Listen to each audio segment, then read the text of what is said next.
On Monday the 4th of May, GameStop CEO and chairman Ryan Cohen submitted a formal letter proposing to purchase eBay for $55.5 billion. That's 4.5 times bigger than the actual value of GameStop itself. It's kind of like trying to buy the house you live in from your landlord with your monthly rent. It's just quite ridiculous, really. But what's even crazier than the offer itself is how they plan on financing it. And what I found out when I dug into the numbers might explain why Cohen doesn't care whether this deal makes sense for anyone but himself. Let's begin, shall we? Right, before we get into the really juicy bits, let's just set the record straight on what the actual offer is. Because as this was announced, there seems to be a lot of confusion online and a lot of different interpretations of how GameStop plans to pay for a company almost 5 times its size. In a letter sent on the 4th of May 2026, Ryan Cohen proposed acquiring eBay for $125 a share. The offer would be funded by a 50-50 split of cash and equity, a point worth remembering for later. In the letter, Cohen says that GameStop had been quietly acquiring shares in eBay since the 4th of February, building up a position worth about 5% of the company's value. The $125 per share offer represents a 46% premium from when they first started buying and a 27% premium on eBay's 30-day volume-weighted average price. So on the surface of things, this offer looks quite fair. The letter goes on to mention a series of changes GameStop would make once they took control, cutting eBay's marketing budget by $2 billion and turning GameStop's existing 1,600 stores across America into physical authentication hubs for collectibles and returns. The letter ends with Cohen saying that TD Securities has agreed to provide financing to help fund the deal and that he would serve as CEO of the combined company. Now, all of that sounds relatively straightforward, so should we just address the very large elephant in the room then? How on earth is GameStop, an $11 billion brick and mortar retailer, able to acquire a company 5 times its size? Well, this is essentially an old-fashioned leveraged buyout. Let's do the maths. The original proposal says that TD Securities would provide a $20 billion loan. GameStop would also put up the $9 billion in cash sitting on their balance sheet. So in total, that's $29 billion. Enough to cover the cash half of the deal, which works out to about $62.50 per eBay share paid directly into the shareholders' accounts. Now, once again, on the surface, that looks fine, but it's an extremely expensive way to do it. The interest on the $20 billion loan at current rates would be somewhere around 8 to 10%. That's between $1.6 billion and $2 billion a year in interest charges alone. eBay generated $1.5 billion in free cash flow just last year, so the interest on the debt could actually eat up more than eBay actually makes. Jeez. And it's worth noting the TD Securities commitment isn't even a locked-in agreement, it's an agreement in principle, which weakens the whole thing considerably. We've only just started the analysis and there are already more holes than the Titanic. It's incredible. But let's just keep going. Even if we accept the debt, there's still the other half of the deal. How does GameStop come up with the remaining $26.5 billion? This is where things get really interesting. GameStop's total market value right now is about $11 billion. They've already committed $9 billion in cash towards the acquisition. That effectively leaves GameStop's value at about $2 billion, but they still need to hand eBay shareholders $26.5 billion worth of equity. The solution to that problem is something called an equity bridge.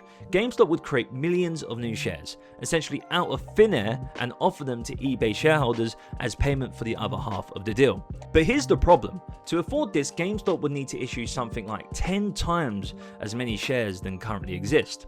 All of those new shares go to eBay shareholders. By the time the dust settles, GameStop shareholders, the ones who aped into the 2020-2021 short squeeze, who believed in the turnaround, who held through everything, end up owning a tiny sliver of the new company. Meanwhile, shareholders from a completely different business effectively take control, even if the CEO happens to be GameStop's chairman. But isn't this a good deal for eBay shareholders? After all, they're getting a decent premium on their stock and they get equity in the combined business.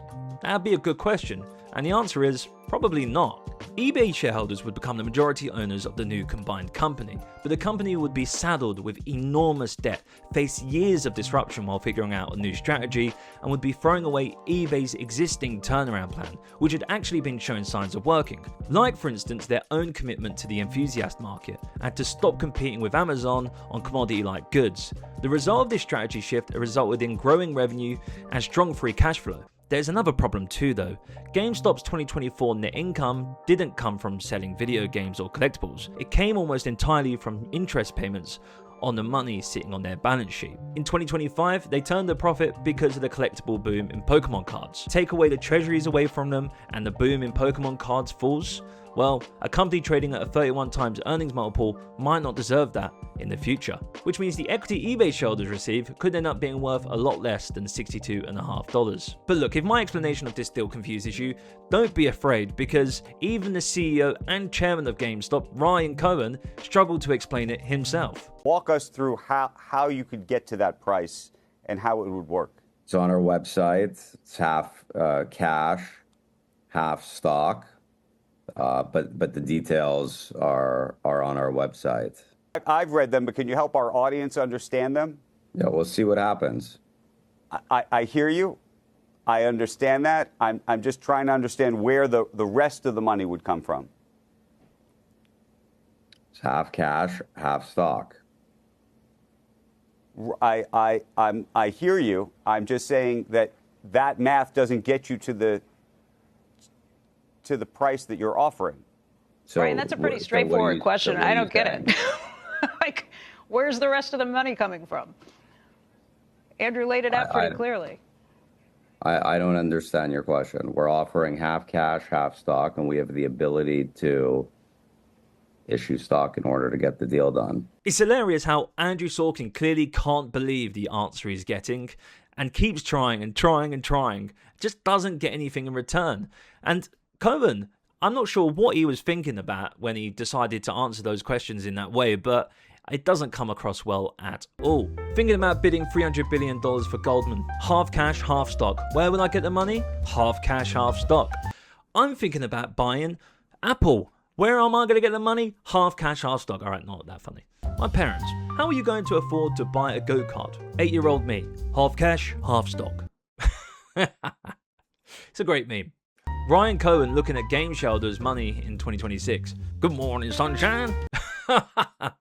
What surprises me though, that GameStop shareholders seem to think the interview was a hit job, but there's no way it was. There's no one forced Cohen to respond in the way he did. He just decided to do it. Now, as strange as all of this sounds, it's not actually the first time a reverse acquisition of this scale has happened. Dell purchased EMC, which was worth roughly 5 times more than Dell at the time. The combined entity today is worth twice what either company was worth alone.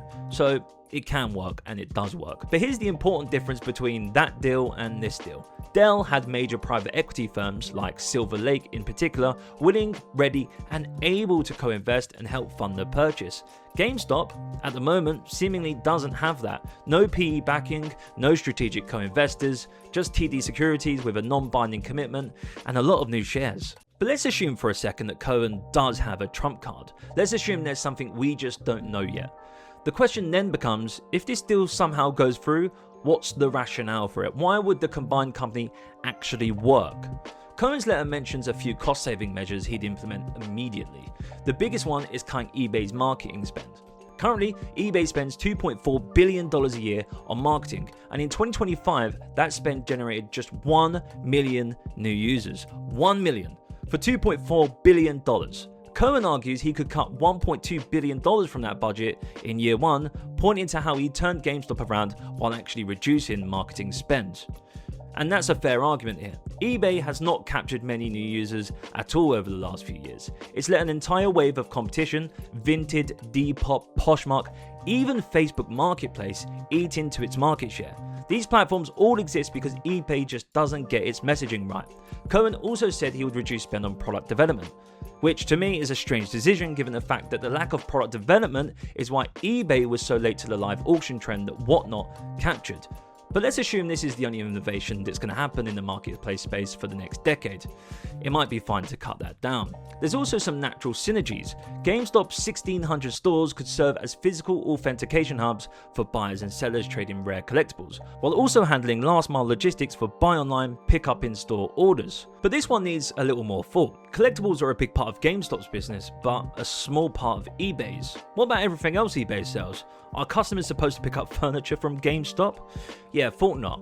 And that's exactly the point. The synergies only go so far. In essence, the proposal boils down to Ryan Cohen believing he can run eBay better than current management. I see a lot of people dismissing Ryan Cohen's proposal for GameStop to acquire eBay. Rookie mistake. He started Chewy, now a $10 billion company, saved GameStop from its demise, and created a fortified balance sheet. Ryan is a winner with a track record of doing the impossible. Yeah, I'm not really buying that. Yes, true, Chewy is quite successful, but GameStop, they're losing revenue every year. I'm not sure it's as good of a success story as people make it out. The collectibles moat is what he wants. Do some due diligence on the collectibles market. Have you heard of Pokemon cards? Now go a couple steps further. Physical games and hardware sales are slowing. Collectible markets are exploding. Perfect synergy with eBay. But the CNBC interview. In fairness, it does make sense so long as collectibles keep continuing this boom, and it does make sense seeing as this is a reverse acquisition. He's essentially forcing eBay to buy GameStop, and GameStop will just be a small part of the eBay business. But does it really make sense? Does eBay really need it? No, I don't think so. Okay, but why would Ryan Cohen want to pursue this deal? It seems really backwards. Well, Ryan Cohen has a really interesting compensation plan. It's tied directly to GameStop's market capitalization. And when you look at the actual filing, it becomes very clear very quickly what might be motivating this entire deal. If GameStop reaches a market cap of $100 billion, Ryan Cohen would be awarded stock-based compensation worth $35 billion. Yes, you heard that right, $35 billion. So it makes a lot of sense that at the bottom of his letter, Cohen said he would take no salary and no additional compensation for the acquisition. He doesn't need it, because if the combined company, GameStop plus eBay, surpasses that $100 billion threshold, he triggers the biggest payday in corporate history. So what this actually looks like is this. The CEO, with the support of the board, has submitted an offer to acquire a company 5 times its size on his own. If successful, the existing company gets loaded with enormous debt. Existing shareholders get massively diluted, eBay shareholders take majority control, and all of it happens in the hope that the combined entity becomes so wildly successful or so wildly popular that it crosses the $100 billion mark, at which point the CEO personally collects $35 billion. So where does this leave us? To me, it looks unlikely that eBay's board accept this offer as it stands. There's no real evidence that Ryan Cohen could drive significant growth at eBay. Yes, he achieved something remarkable at GameStop, but they are fundamentally different businesses. GameStop has been shrinking and it's only marginally profitable, and it's not even from its actual operations. eBay is already profitable, already turning itself around, and while it does face growing competition from Vinted, Depop and others, it's in a far stronger position to address that on its own than inside a highly leveraged combined entity. Hostile takeover and the leveraged buyout would create a company drowning in debt with some synergies, but none significant enough to move the needle. Cohen suggested cutting marketing spend. He might even cut eBay's $3 billion dividend to shore up capital and service the interest charges. The only issue with that is that eBay shareholders would still hold most of the new shares. So you're effectively asking them to give up their dividend, take on more risk, and trust a CEO who couldn't even clearly explain the deal on live television. If the offer was 75% cash, this might make more sense. But what's actually on the table is an opportunity for someone with an enormous ego to run a bigger company in pursuit of the largest personal payout in corporate history. And I don't think eBay shareholders are going to let that happen. So what do you think? Is Cohen a genius, or is this the most audacious cash grab you've ever seen? Let me know in the comment section below. I'll see you for the next video in a few days. Bye for now.